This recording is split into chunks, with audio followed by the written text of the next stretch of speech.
আর ভোটের 5 মাস আগে ইডি গেছে নাকি আইপ্যাকের অফিসে তল্লাশি করতে। সেই তল্লাশির মধ্যে মুখ্যমন্ত্রী গিয়ে ফাইল নিয়ে চলে এসছে। এত বড় দুর্নীতির তদন্ত 2020 সালে শুরু করলেন, আর ভোটের আগে আপনার এসে মনে পড়লো যে আইপ্যাকের অফিসে যাব। আর কুকীর্তির সবুজ রঙের ফাইলকে ইডির হাত থেকে ছিনিয়ে নিয়ে বুকে একেবারে জড়িয়ে ধরে প্রেম, কি ভালোবাসা, মাখো মাখো রসায়ন, রসালো ভালোবাসা মুখ্যমন্ত্রী বুকে আঁকলে ধরে রেখে দিয়েছেন। কাকে? আপনাকে, এই রাজ্যকে, এই রাজ্যের ছেলে মেয়েদেরকে? না না না না, ওনার কুকীর্তির সবুজ রঙের ফাইলকে ইডির হাত থেকে ছিনিয়ে নিয়ে বুকে একেবারে জড়িয়ে ধরে রেখেছে। আর ইডি নাটক দেখছে, সিবিআই নাটক দেখছে। দেখে মনে হচ্ছে যেন সিভিক ভলেন্টিয়ার গেছিল, ইডি যায়নি। দেখে মনে হচ্ছে পঞ্চায়েতের প্রধান আমিন নিয়ে জরিপ করতে গেছিল, মুখ্যমন্ত্রী গিয়ে জরিপের তার খুলে নিয়ে চলে এসছে, না মাপতে দেব না। আবভাব দেখে মনে হচ্ছে যে ইডি সিবিআই যায়নি, পাড়ার লালু ভুলু কালুরা গেছিল, ওদের হাত থেকে ছিনিয়ে নিয়ে চলে এসছে। কাকে গল্প পড়াতে চাইছে মুখ্যমন্ত্রী? কাকে বোকা বানাতে চাইছে বিজেপি? কাকে বোকা বানাতে চাইছে বড় ফুল? কাকে বোকা বানাতে চাইছে ছোট ফুল? এত বড় দুর্নীতির তদন্ত 2020 সালে শুরু করলেন, আর ভোটের আগে আপনার এসে মনে পড়লো যে আইপ্যাকের অফিসে যাব। কয়লা দুর্নীতির সবচেয়ে বড় মাথা কে? কে কে? না, সব জায়গায় ভাইপো ভাইপো বললে হবে? সব ভাইপো নয়। বিনয় মিশ্র ভাইপোর ডান হাত। কে এই বিনয় মিশ্র? যুব তৃণমূলের রাজ্য সম্পাদক ছিল। কয়লা দুর্নীতির ইডি যখন তদন্ত করছে তখন সে বিদেশে পালিয়ে গেল।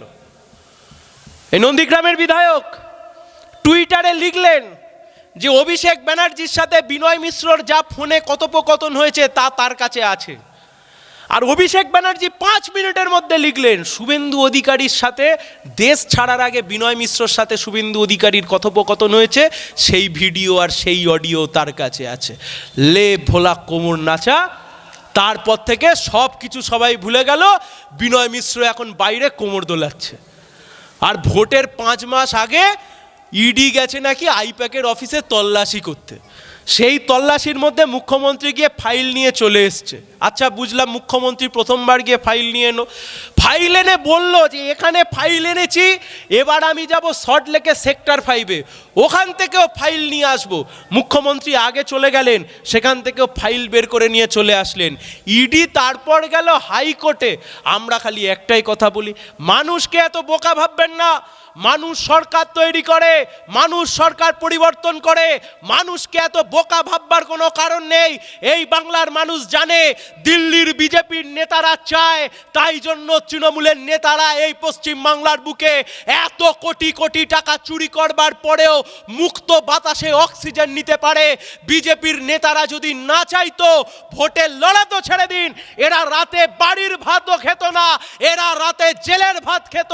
বিজেপি আর তৃণমূল দুজনের বোঝাপড়া হচ্ছে এখানেই, আমি থাকবো দিল্লিতে, তুমি থাকবে বাংলায়, মাঝখান থেকে লাল ঝান্ডাকে আমরা লুকিয়ে রেখে দেব। দিল্লিতে থাকবে মোদি আর রাজ্যে থাকবে দিদি। দিল্লিতে চালাবে বিজেপি আর রাজ্য চালাবে তৃণমূল। ওপর ওপর কুস্তি করবে, ভেতর ভেতর দোস্তি করবে, আর নিজেদের মধ্যে সেটিং করে রেখে দেবে যে আমিও রব তুমিও রবে, দুজনে মিলে থাকবো, লাল ঝান্ডাকে মাথা তুলে দাঁড়াতে দেব না। আপনারা ভুল ভাবছেন, আপনি বুঝতে পাচ্ছেন না। এই তো পাশের নন্দীগ্রাম, এগিয়ে গেলে খেজুরি, ওদিকে আপনি চলে যান ঝাড়গ্রাম, ওদিকে আপনি চলে যান পুরুলিয়া, বান্দোয়ান, তাপসদা এখানে বসে রয়েছে, চলে যান সিঙ্গুর। 2006 থেকে 2011 একের পর এক লাল ঝান্ডা করবার অপরাধে, সিপিআইএম করবার অপরাধে, শুধুমাত্র লাল ঝান্ডাটা কাঁধে নেওয়ার অপরাধে একের পর এক কমরেড প্রাণ দিয়েছে। মাওবাদীদের হাতে খুন হয়েছে, তৃণমূলের হাতে খুন হয়েছে, এই শুভেন্দুবাবুর বাহিনীর হাতে খুন হয়েছে। আজ যারা মনে করছে মোদি আর দিদি সেটিং করে লাল ঝান্ডাকে উঠতে দেবে না। আমরা বলছি লাল ঝান্ডার শক্তি পেশিতে নয়, লাল ঝান্ডার শক্তির হৃদয়ে। বাংলার মানুষ জানে এই বাংলার বুকে লাল ঝান্ডাকে মুছে দেওয়ার জন্য, লাল ঝান্ডাকে ছুঁড়ে ফেলে দেওয়ার জন্য অনেক ষড়যন্ত্র হয়েছে, কিন্তু এত ষড়যন্ত্রের পরেও তৃণমূল কংগ্রেসের শুভেন্দু অধিকারী থাকেনি, কিন্তু লাল ঝান্ডা মাথা তুলে দাঁড়িয়ে আছে, দাঁড়িয়ে থাকবে, কারণ এই বাংলার ভবিষ্যৎ লাল ঝান্ডার কাছেই সুরক্ষিত। তাই এই সেটিং ভাঙতে হবে, এই সেটিং ভাঙতে হবে।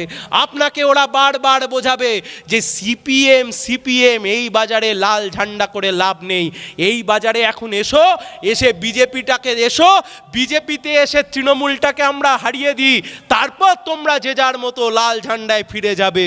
ত্রিপুরা দেখে কি আমাদের অভিজ্ঞতা হয়নি? ত্রিপুরায় যখন সিপিএমের সরকারের পরে বিজেপির সরকার এসছে, বিজেপির সরকার আসবার পরে ওখানে বেছে বেছে এই লাল ঝান্ডাকেই মারছে, লাল ঝান্ডাকেই খুন করছে।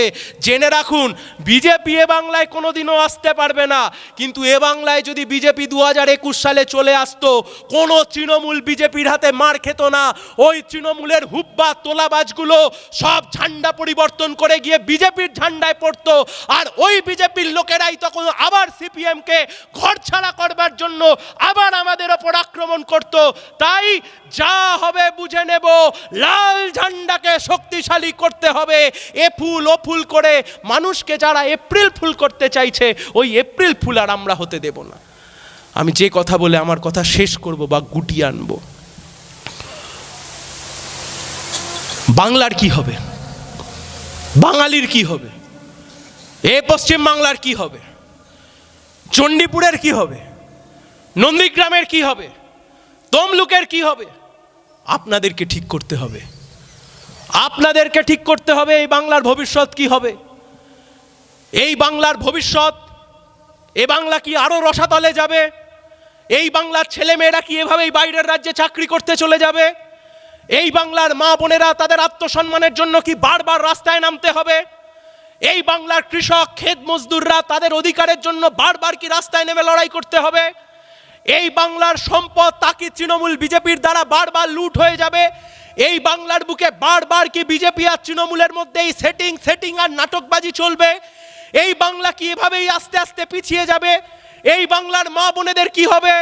এই বাংলার আমাদের মতো বয়সী ছেলে মেয়েদের কি হবে? 100 দিনের কাজের কি হবে? পঞ্চায়েত ব্যবস্থার কি হবে? এর সিদ্ধান্ত আপনাদেরকে নিতে হবে। আর এই সিদ্ধান্ত যদি আপনাদেরকে নিতে হয়, তাহলে বুঝতে হবে এই বাংলার বুকে আগে কি ছিল আর এখন কি হয়েছে। হ্যাঁ, আমরা জানি, আমরা 34 বছর দায়িত্বভার পালন করেছি, 34 বছর। এই যে বিজেপিকে এখন দেখেন না, এই বিজেপি এখন কথায় কথায় বলে তোমরা তো শূন্য, তোমরা তো শুনবো। আরে বিজেপিওয়ালারা, তোমরা জেনে রাখো, একবার মন্ত্রিসভা তৈরি করবার জন্য যেভাবে তোমরা এ দল ও দল থেকে ভবগুড়ের মতো এ দল ও দল থেকে নেতা নিয়ে নিজের দল বাড়াতে চাইছো, এই রাজ্যে অমনভাবে 7 বার মন্ত্রিসভা তৈরি করেছি আমরা, 7 বার মন্ত্রিসভা তৈরি করেছি। এত সহজ নয়। বাংলার মানুষ জানে লাল ঝান্ডার মানে কি। তাই আমার কথা শেষ করব যে কথা দিয়ে, এই বাংলার বুকে যতবার গণতন্ত্রের আকাশে স্বৈরতন্ত্রের কালো মেঘ এসছে, এই বাংলার আকাশে যতবার দুর্নীতি মাথা তুলে দাঁড়িয়েছে, এই বাংলার আকাশে যতবার লুট মাথা তুলে দাঁড়িয়েছে, ততবার এই বাংলার মানুষ শক্ত হাতে হাল ধরে লাল ঝান্ডাকেই কাঁধে তুলে নিয়েছে। আগামী দিনেও লাল ঝান্ডাকে কাঁধে নিয়েই এই বাংলার দিশাকে দেখাতে হবে। আপনাদের সবাইকে লাল ঝান্ডাকে আরো শক্তিশালী করবার জন্য পাশে চাই। এই কথা বলে সবাইকে অভিনন্দন, লাল সালাম, শুভেচ্ছা জানিয়ে আমার কথা শেষ করছি। ধন্যবাদ, সবাই ভালো থাকবেন।